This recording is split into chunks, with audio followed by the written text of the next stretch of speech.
أعوذ بالله السميع العليم من الشيطان الرجيم بسم الله الرحمن الرحيم الحمد لله رب العالمين والصلاة والسلام على أشرف المرسلين سيدنا محمد وعلى آله وصحبه أجمعين سبحانك اللهم لا علم لنا إلا ما علمتنا إنك أنت العليم الحكيم رب اشرح لي صدري ويسر لي أمري واحلل عقدة من لساني يفقه قولي أمسينا وأمسى الملك لله والحمد لله لا شريك له لا إله إلا هو وإليه النشور أمسينا على فطرة الإسلام وكلمة الإخلاص وعلى دين نبينا محمد صلى الله عليه وسلم وعلى ملة أبينا إبراهيم حنيفا وما كان من المشركين اللهم إني أمسيت منك في نعمة وعافية وستر فأتم علي نعمتك وعافيتك وسترك في الدنيا والآخرة اللهم ما أمسى بي من نعمة أو بأحد من خلقك فمنك وحدك لا شريك لك فلك الحمد ولك الشكر يا رب لك الحمد كما ينبغي لجلال وجهك وعظيم سلطانك رضينا بالله ربا وبالإسلام دينا وبمحمد صلى الله عليه وسلم نبيا ورسولا ثم أما بعد, my dear respected brothers and sisters, Assalamu alaikum wa rahmatullahi wa barakatuh, and welcome back to the Friday night lecture. We're going to continue talking about tafsir of Surat Luqman, tafsir of Surat Luqman, and tonight, inshallah, we're going to start from verse 27 till the end of the surah. From verse 27 till the end of the surah. If you remember last time we talked about Surah Luqman divided into three parts. In the first part, Allah subhanahu wa ta'ala gave us lessons of Aqidah and showing us the beauty of His creation and His wisdom in creating the world, the universe, the humans, and all that exist. In the second part of Surah Luqman, Allah subhanahu wa ta'ala told us about the wisdom of Luqman, this wise man, this righteous man. And Allah subhanahu wa ta'ala gave us a sample of some of his advices to his son, and how he started by focusing on the topic of al-Aqidah, the creed, with his son, and then talking about al-Akhlaq, the moral character. And that's why in Islam we cannot differentiate between al-Aqidah, Ibadah, and Akhlaq. We cannot. Islam is a package. We have to take it as a whole. I cannot say that, it's important that I focus on my Iman and my Aqidah and a little bit on my Ibadah, but when it comes to the moral character, that's okay. I can just... No, we cannot do this. As we focus on building the creed, the Iman, the Aqidah in our heart, we have to focus on strengthening our Ibadah with Allah subhanahu wa ta'ala, our worship, and in the same time to perfect our moral character, to perfect our akhlaq. This is the Muslim personality. A Muslim should excel in all aspects of the deen. We cannot just focus on one side and neglect the other side. And then after that, the third part of Surah Luqman, Allah subhanahu wa ta'ala went back to showing us the strength, his divine strength, and also the beauty of His creation. But this time, Allah subhanahu wa ta'ala is challenging us intellectually by showing us His creation and asking us to reflect on what we see every single day. And we started in the third part last time, and tonight, inshallah, we're going to continue again from, if you want to follow with us in the Quran, from verse number 27. In this verse, Allah subhanahu wa ta'ala says, أعوذ بالله من الشيطان الرجيم ولو أن ما في الأرض من شجرة أقلام والبحر يمده من بعده سبعة أبحر ما نفدت كلمات الله إن الله عزيز حكيم. If all the trees on earth were pen, and all the oceans were ink, refiled by 7 other oceans, the words of Allah would not be exhausted. Surely Allah is Almighty, All-Wise. This beautiful picture that Allah subhanahu wa ta'ala is giving us to tell us about the infinite creation of Allah subhanahu wa ta'ala. Everything related to Allah subhanahu wa ta'ala is infinite. Earlier today, Sheikh Abdul Jalil in the khutbah mentioned something very interesting about Allah subhanahu wa ta'ala being what? Al-awwalu bila bidayah wal-akhiru bila nihayah. هو الأول الذي ليس قبله شيء والآخر الذي ليس بعده شيء. He is the first that nothing, no one existed before him, and the last that nothing, no one will exist after him. This is the concept of al-uluhiyya, lordship. Allah subhanahu wa ta'ala is infinite. He is beyond the time, beyond the physical rules and regulations in this world and universe. So when it comes to the words of Allah subhanahu wa ta'ala, there's no limit. And here in this verse, Allah subhanahu wa ta'ala is giving us as humans, whether in the time of the Sahaba radiallahu anhum, or this time, or any humans in between, and from now until the day of judgment, Allah subhanahu wa ta'ala is giving us an example of something that we deal with it on a daily basis. The pen. And the pen used to be made out of wood. And the wood is taken from the trees. So here is Allah subhanahu wa ta'ala telling us, if all the trees on earth were pens, imagine how many trees there are on earth at this time. Billions and billions of trees. From one tree, how many pens we can make?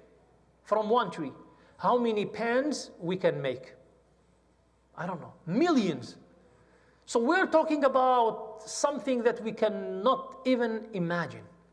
All these trees on earth, we make from them pens. Okay? And then, if we use the pen, we need the ink. Al-hibr, al-midad, the ink. And Allah is telling us here, and the ocean were ink.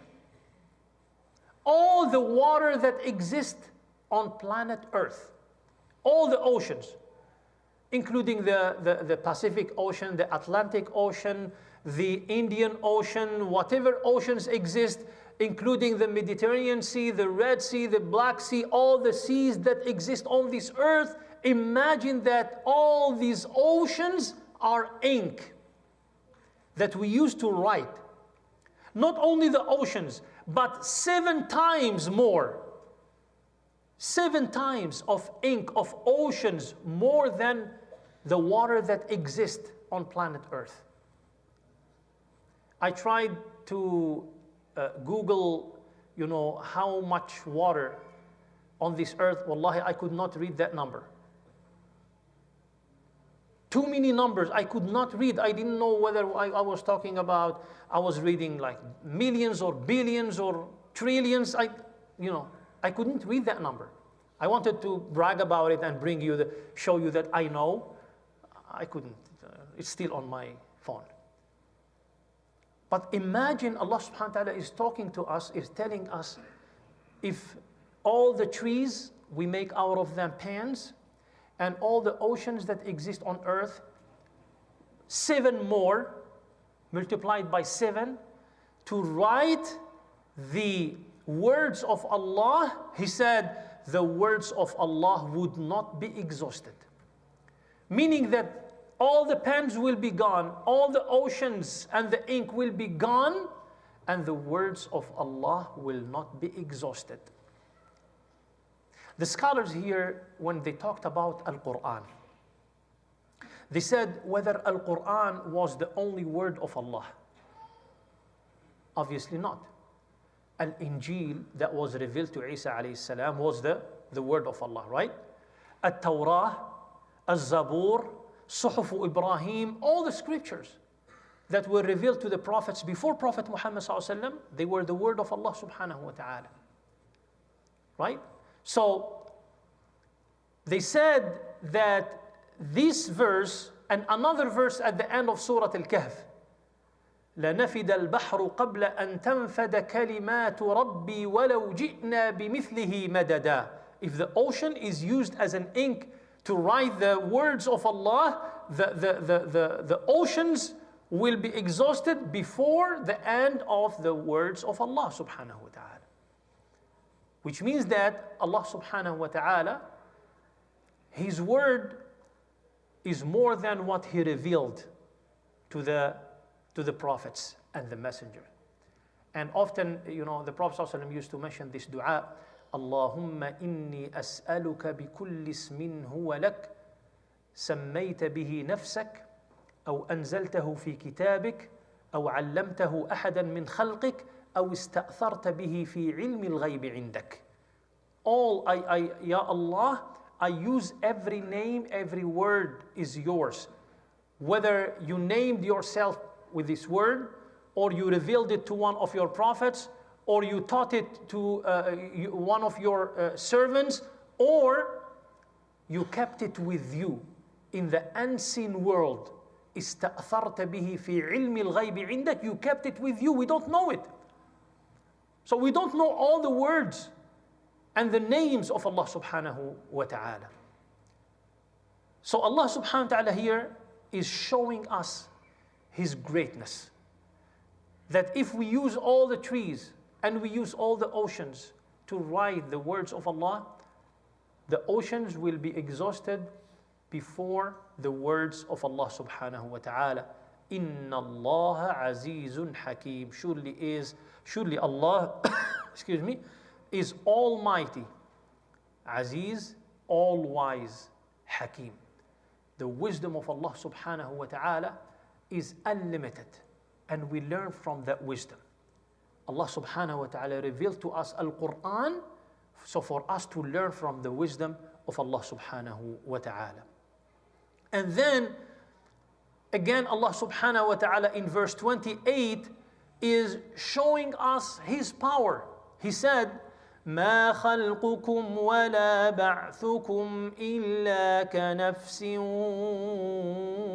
وَاحِدَةٍ إِنَّ اللَّهَ سَمِيعٌ بَصِيرٌ. The creation and resurrection of you all as humans is as simple for Him as that of a single soul. The creation of all of you as humans. How many humans lived on this earth since the time of Adam alayhi salam until now, until the end of the time?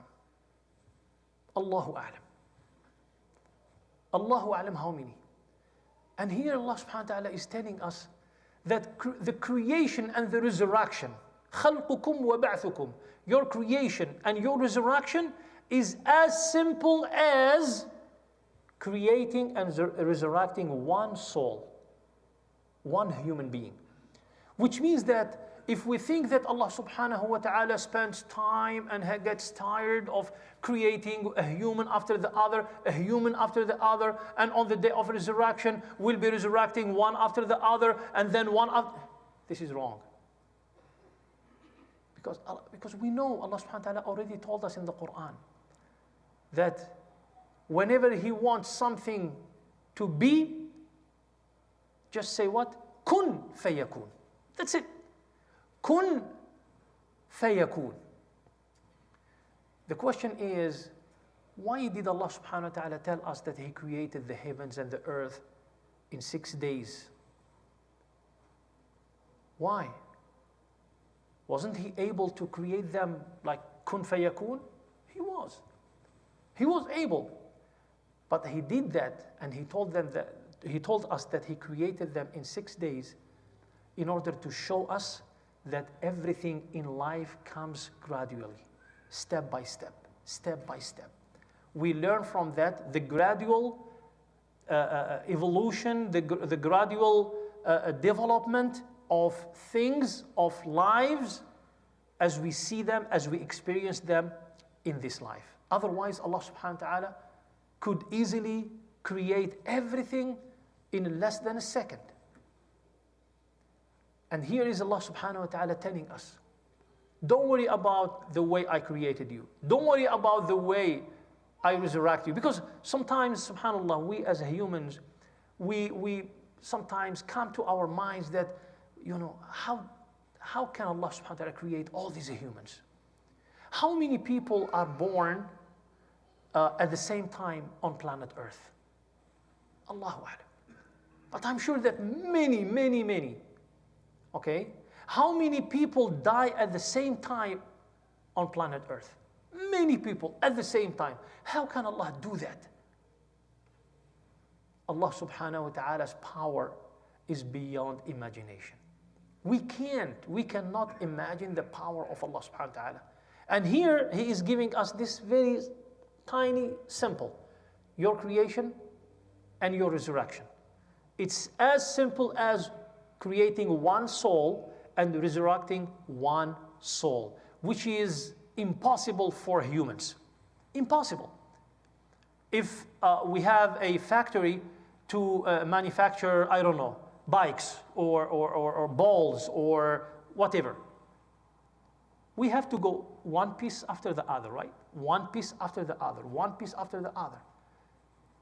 But for Allah subhanahu wa ta'ala, it's not the same. Why? Because He is above the rules and regulations that govern the human life.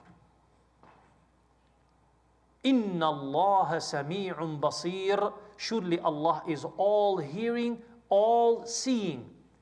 Nothing can be hidden from Allah subhanahu wa ta'ala. He hears everything and He sees everything. And then at verse 29, again, Allah subhanahu wa ta'ala showing us the beauty of His creation, the wisdom in His creation. He said, أَلَمْ تَرَ أَنَّ اللَّهَ يُولِجُ اللَّيْلَ فِي النَّهَارِ وَيُولِجُ النَّهَارَ فِي اللَّيْلِ وَسَخَّرَ الشَّمْسَ وَالْقَمَرَ كُلٌّ يَجْرِي إِلَى أَجَلٍ مُّسَمًّى وَأَنَّ اللَّهَ بِمَا تَعْمَلُونَ خَبِيرٌ. Do you not see that Allah causes the night to merge into the day and the day into the night, and has subjected the sun and the moon, each orbiting for an appointed term, and that Allah is all aware of what you do? Another beautiful aspect of Allah's creation, the night and the day. And here Allah subhanahu wa ta'ala used the word yulij. Yulij, merge. The day merge into the night and the night merge into the day. When we are at the daytime and then by the end of the day, it's not like, okay, all of a sudden the day is gone, the night is here. It doesn't happen like this. Or the end of the night at Fajr time, all of a sudden the dark is gone and the light is here. No. It comes gradually, right? It comes gradually. That's why a lot of people enjoy watching the sunset or the sunrise. It gives a beautiful feeling. It's in itself, it's a beautiful scene. It's a beautiful scene. You know, sometimes we go to the ocean at the time of sunset just to enjoy that sunset, right? Or we face the sunrise just to look at the sun coming up, subhanallah. This is a beautiful scene that Allah subhanahu wa ta'ala has created. And because it happens every single day, many of us lost appreciation. Lost appreciation. Because it's happening every single day, and sometimes we don't even pay attention. We don't pay attention, okay? We don't enjoy it. Why? Because it's happening every single day. But if somebody was spent years and years underground, in a cave, and then came out, and then he looks at the sunrise, the beauty of the sunrise and the beauty of the sunset, he will be like, wow, look at this beautiful, and we're like, what do you mean beautiful? I mean, this happens every day. And this is the human nature. This is the human nature. Once we get used to a ni'mah, to a blessing, we forget to appreciate that blessing. We forget to appreciate that blessing, right? On Monday when we prayed the 5 daily prayers in the multi-purpose room, what did Sheikh Abdul say in his khatira? He said, you see, when we change place from the comfort of this beautiful carpet to a rough rag, plastic rag over there, we remember the beauty of our musalla. I can't wait to come back to this. And brothers kept asking me at the end of the day, Sheikh, when can we go back over there? Don't worry, inshallah, tomorrow morning. This is the human nature. Once we get used to a ni'mah, we forget the value of that ni'mah. But once we are deprived from that ni'mah, we miss it. We can't wait to get it back. It's like health. We are moving, we are walking, we do whatever we want because we are healthy, and we forget that this is a ni'mah from Allah subhanahu wa ta'ala. This is valuable ni'mah. We need to be thankful. But when we get sick and we are laying on the bed and we see people around us moving and going up and down and all that stuff, I'm like, subhanallah, I was just like them yesterday. And look at, now I can't even move from my bed. I'm sick, I don't feel good, right? So this is an example that Allah subhanahu wa ta'ala is giving us. How to appreciate His creation. When we look at the day merging into the light, the night, and the night merging into the day. And then He said, وَسَخَّرَ الشَّمْسَ وَالْقَمَرَ, and He has subjected the sun and the moon, كُلٌّ يَجْرِي إِلَى أَجَلٍ مُسَمَّى, each orbiting for an appointed term. This is another beautiful aspect of Allah's creation. The moon and the sun orbiting. Subhanallah. And we see them coming from one side and leaving from the other side. Okay? Coming up here, going down here, and then it's as if they are chasing each other. They are chasing each other. And not only this, in some seasons we see the sun burning hot, and other seasons it's like just a light over there. We can't even feel the heat of the sun in winter, right? The same thing for the moon. We see when the moon starts with a very thin crescent and going back to become, after 15 days, become the full moon, and then decreasing again to become a very thin crescent, as Allah subhanahu wa ta'ala described it, كَالْعُرْجُونِ الْقَدِيمِ. Subhanallah. This is another beautiful thing that Allah subhanahu wa ta'ala has created, and Allah is showing us the beauty of His creation. So we can ponder, we can reflect, we can just look at them and think about the beautiful creation of Allah subhanahu wa ta'ala. And one thing about Ash-Shams and Al-Qamar, He said, كُلٌّ يَجْرِي إِلَى أَجَلٍ مُسَمَّى, each orbiting for an appointed term. Allah subhanahu wa ta'ala created this universe and this world, moving and orbiting in a very, very extremely precise manner.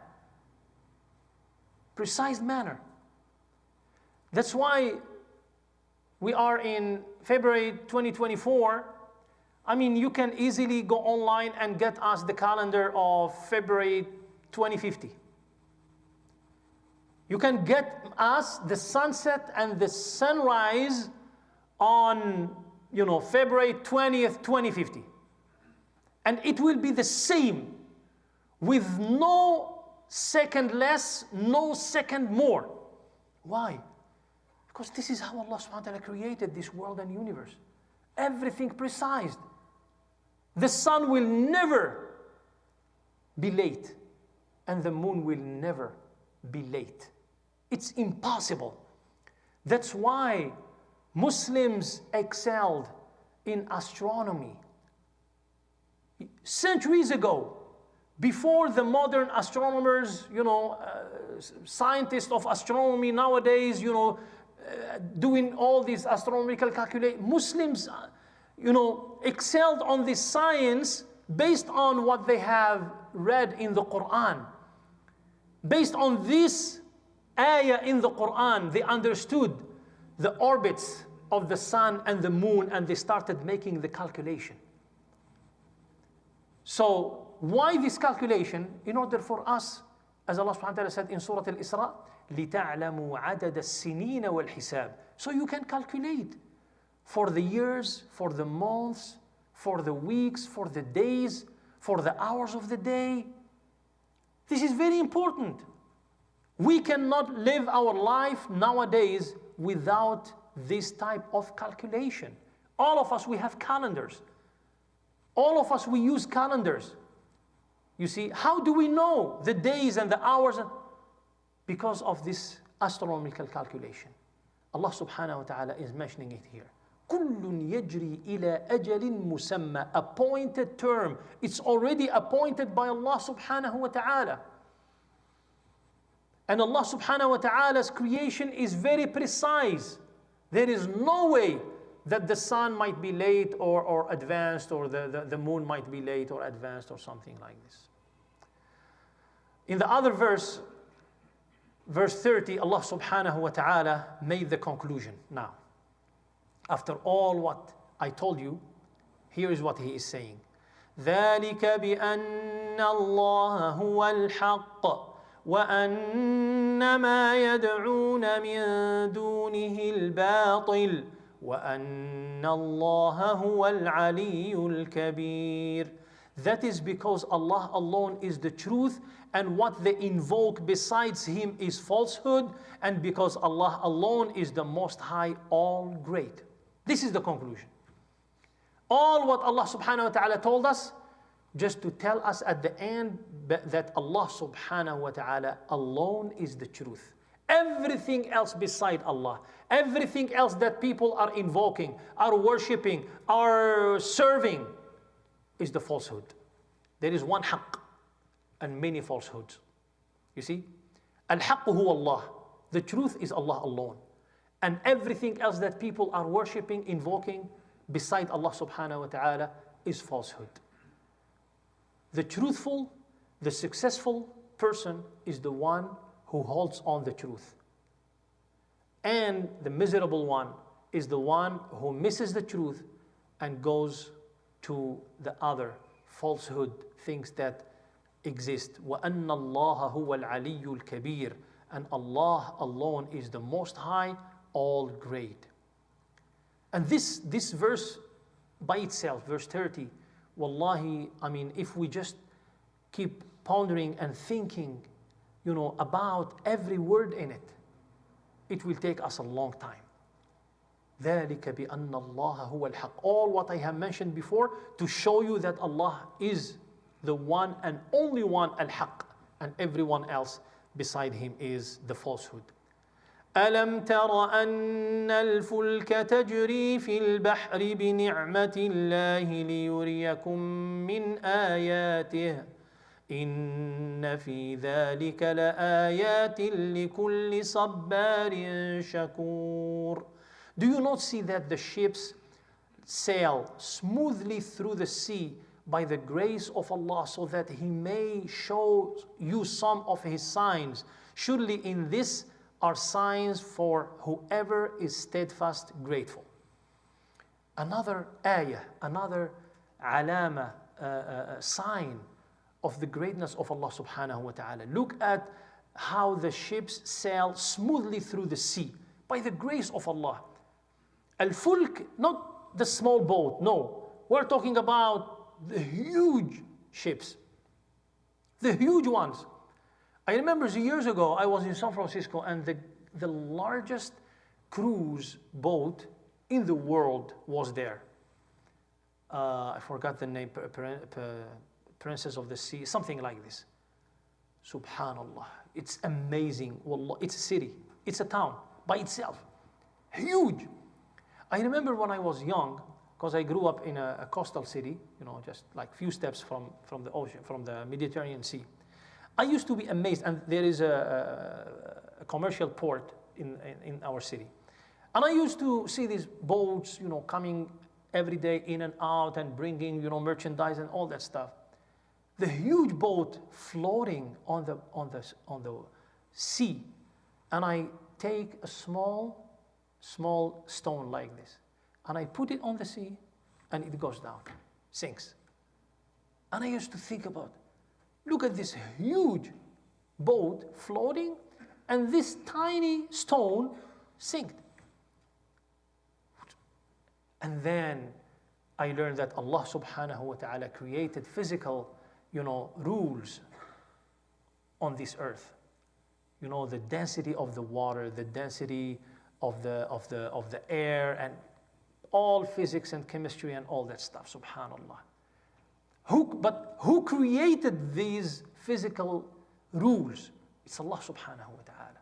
And by His grace that He made these boats, sail smoothly on the water, on the ocean. Allah subhanahu wa ta'ala wanted us to reflect on this, لِيُرِيَكُم مِّنْ آيَاتِهِ, so that He may show you some of His signs, some min للتبعيض, just part of, not all of the signs, part of the signs. Surely in these are signs for whomever is steadfast, sabbar, grateful, shakur. Which means that Allah subhanahu wa ta'ala wanted us to be patient and steadfast whenever there is a calamity, whenever there is a difficulty in our lives, but whenever there is an ease, to be what? Shakur, grateful to Allah subhanahu wa ta'ala. Verse number 32, وَإِذَا غَشِيَهُم مَّوْجٌ كَالظُّلَلِ دَعَوُا اللَّهَ مُخْلِصِينَ لَهُ الدِّينَ فَلَمَّا نَجَّاهُمْ إِلَى الْبَرِّ فَمِنْهُم مُّقْتَصِدٌ وَمَا يَجْحَدُ بِآيَاتِنَا إِلَّا كُلُّ خَتَّارٍ كَفُورٍ.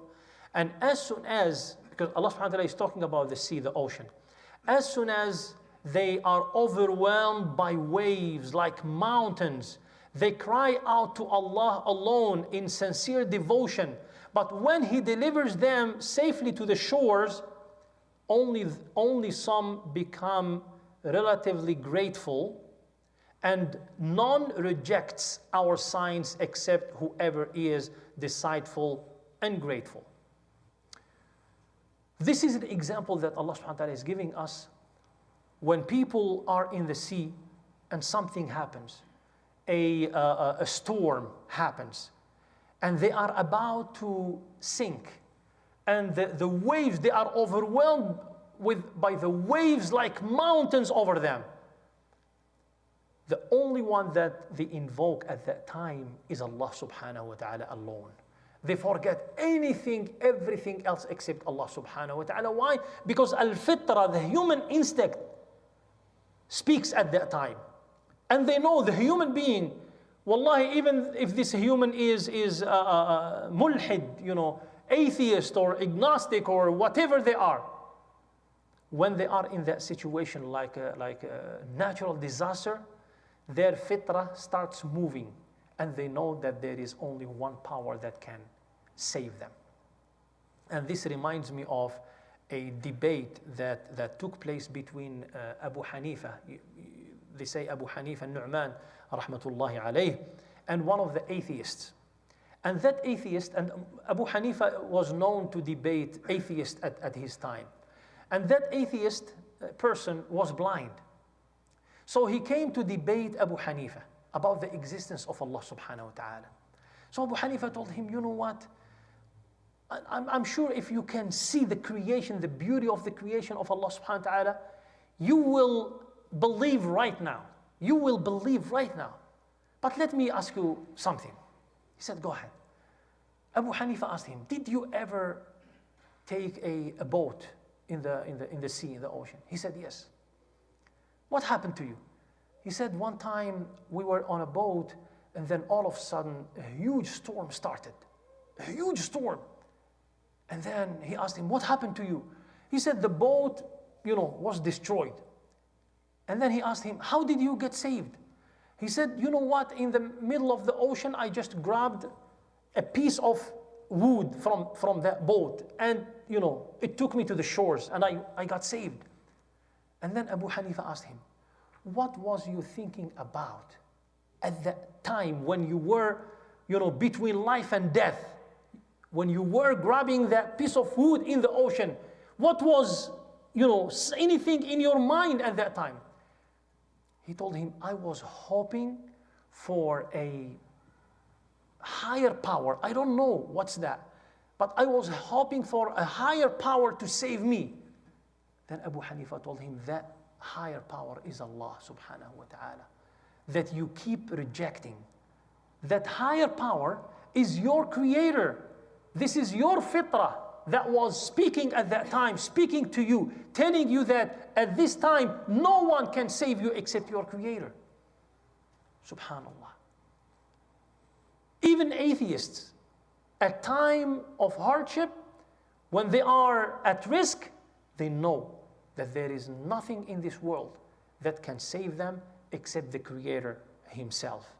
فَلَمَّا نَجَّاهُمْ إِلَى الْبَرِّ فَمِنْهُمْ مُقْتَصِدٌ. But when he delivers them safely to the shores, only some become relatively grateful.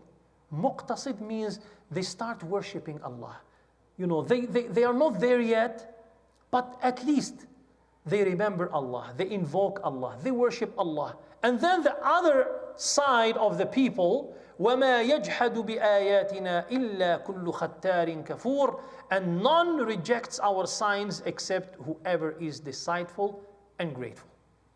Meaning that at the time of ease, people forget Allah, forget the Creator, forget everything that happened to them, and they go back to the darkness of this life. Subhanallah.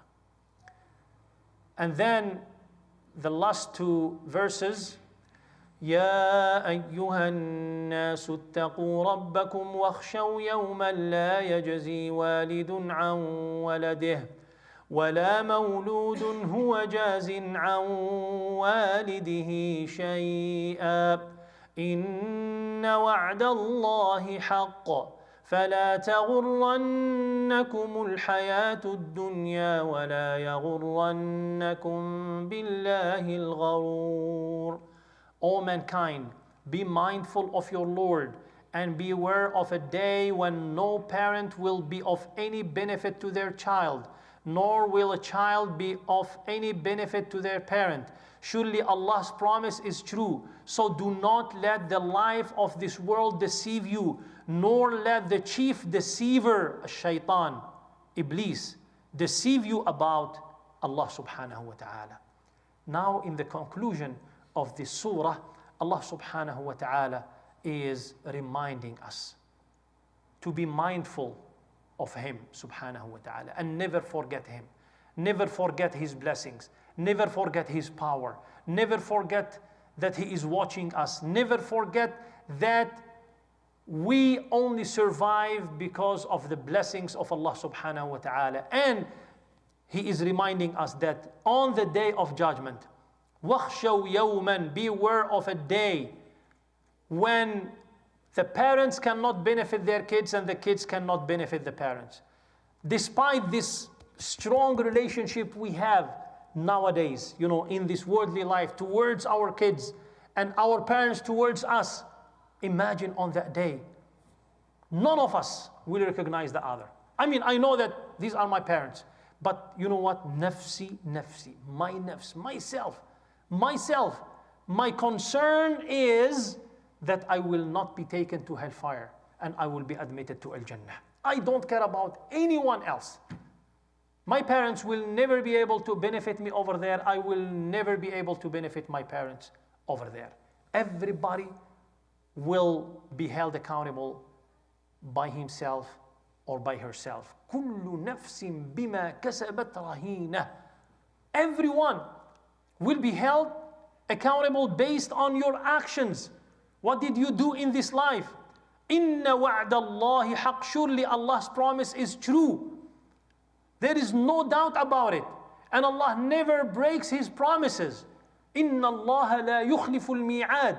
This is wa'd. This is a promise from Allah subhanahu wa ta'ala that day will come.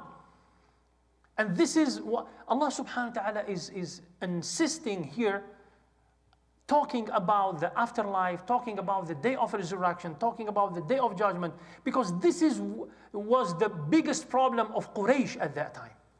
The biggest problem of Quraysh is their rejection of the afterlife. وَقَالُوا مَا هِيَ إِلَّا حَيَاتُنَا الدُّنْيَا نَمُوتُ وَنَحْيَا وَمَا نَحْنُ بِمَبْعُوثِينَ. They said, this is only our daily, our worldly life.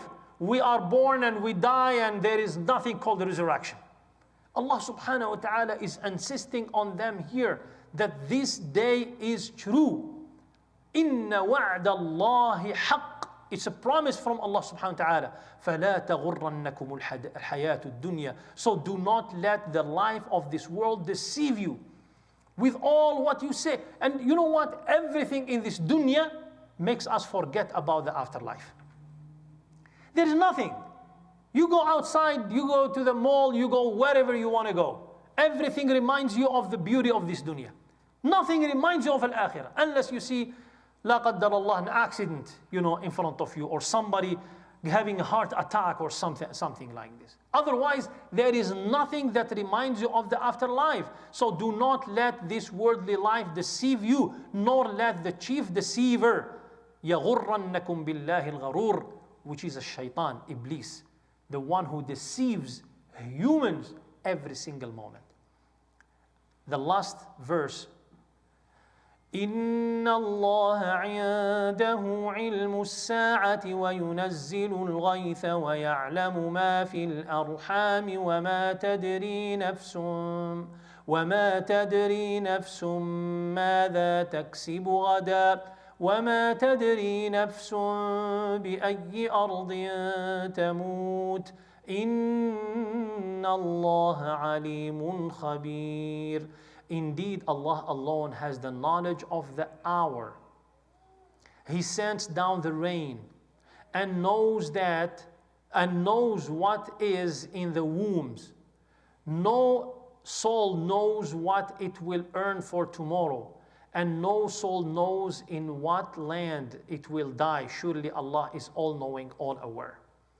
مَفَاتِحُ الْغَيْبِ الْخَمْسِ. The 5 unseens that no one knows except Allah subhanahu wa ta'ala.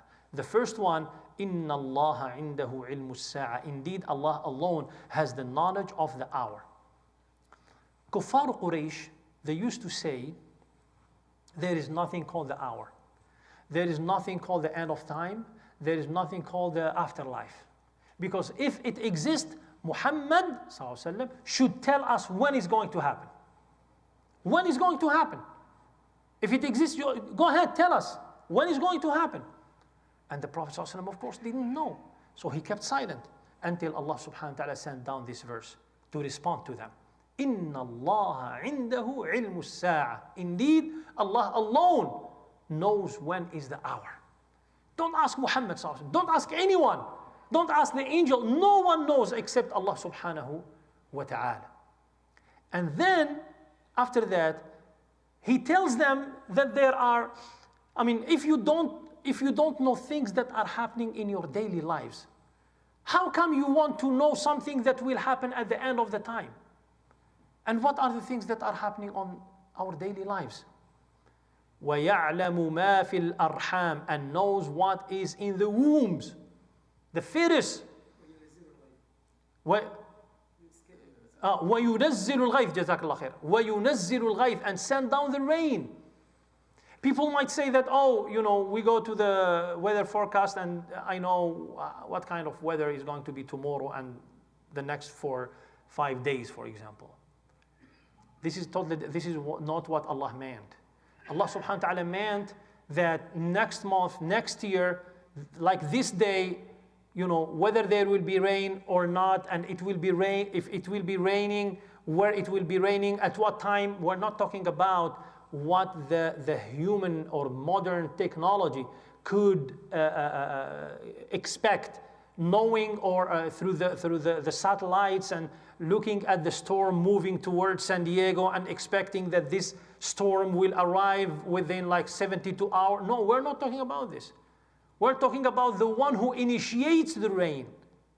And he knows when it's gonna rain for the next days and weeks and months and years and centuries.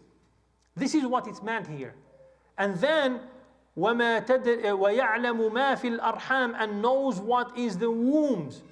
Again, some people say that, oh yeah, after whatever specific number of weeks with the ultrasound, now we can know. Allah subhanahu wa ta'ala is talking here about people who are not married yet, who are not born yet, when they were born, when they get married, what kind of children they will have, what kind of gender of their children, everything. Not only this, but when the child will be born and his life, whether he will be poor or rich, but whether he will be happy or unhappy. This is what Allah meant. If some people want to argue, oh, we know this nowadays with the ultrasound. It's like Namrud when Ibrahim alayhi salam came to him and told him, Inna Allah yuhyi wa yumit. Allah gives life and takes it back. And Namrud, what did he do? He went out, he got somebody who is free from the street. He killed him. He told him, I caused him to death. And somebody who was about to be executed, he was in the prison, and he set him free, and he told him, I gave him life. Like childish, type of action. This is not what Ibrahim alayhi salam meant. He meant that Allah initiate life and Allah cause people to death without being in the prison about to be executed, without being sick, without being anything. Allah subhanahu wa ta'ala, whenever He wants to take back this human being to Him, He will do it. The same thing here. Allah subhanahu wa ta'ala is talking about the one who initiates the rain, the one who gives life, and He knows ahead of time what is in the wombs. وَمَا تَدْرِي نَفْسٌ مَاذَا تَكْسِبُ غَدًا. No soul knows what it will earn tomorrow. Earning here, not only money, by the way. Earning in terms of actions, in terms of deeds. What this person is going to do tomorrow. Whether he or she is going to do good or to do bad. No one knows except Allah subhanahu wa ta'ala. وَمَا تَدْرِي نَفْسٌ بِأَيِّ أَرْضٍ تَمُوتُ. And no soul knows in what land it will die. Subhanallah. We see it all the time. We bury our brothers and sisters in the community. Somebody who was born wherever in the other part of the world, and he lived part of his life in some land, and then another part in another land, and he ended up living here, and he passed away here. Subhanallah. We had, sometimes parents visiting their kids here, living all their lives wherever they were, just came to visit for a few weeks, and they died here, and they were buried here. Subhanallah. وَمَا تَدْرِي نَفْسٌ بِأَيِّ أَرْضٍ تَمُوتُ. Can anyone tell us where he or she is going to die? Where, in which land? We don't know. We don't know whether we're going to die here or somewhere else, on the land, on the sea, in the mountains, in the wherever. This knowledge is exclusively for Allah subhanahu wa ta'ala. Why Allah subhanahu wa ta'ala mentioned this? In order for us to increase our iman, to know that Allah, the Creator, that we believe in, that we are worshipping, is true. And He is so powerful. And His power has no limit. His knowledge has no limit. He is watching over everything we are doing. He hears everything. He sees everything. This is the purpose of this surah and all these verses, to strengthen our iman in Allah subhanahu wa ta'ala, and to strengthen our iman in al-akhirah, in the last day, in the afterlife. So we will spend time in this life working hard to secure a pleasant place in the afterlife. We ask Allah subhanahu wa ta'ala to help us to strengthen our iman and to do good, so we will be admitted to Al-Jannah. We ask Allah subhanahu wa ta'ala to help us understanding Al-Quran and to reflect on the verses of the Quran. We ask Allah subhanahu wa ta'ala to always help us to do that which is right and stay away from that which is wrong. We ask Allah subhanahu wa ta'ala to keep us on the straight path until the moment we meet with Him. And we ask Allah subhanahu wa ta'ala to ease the situation for our brothers and sisters in Gaza and Palestine and everywhere, in Sudan, in Syria, in India, in China, in Kashmir, wherever our brothers and sisters are suffering. May Allah subhanahu wa ta'ala ease their situation. Ameen, ameen. Jazakumullahu khairan. Barakallahu feekum. Wassalamu alaikum wa rahmatullahi wa barakatuh.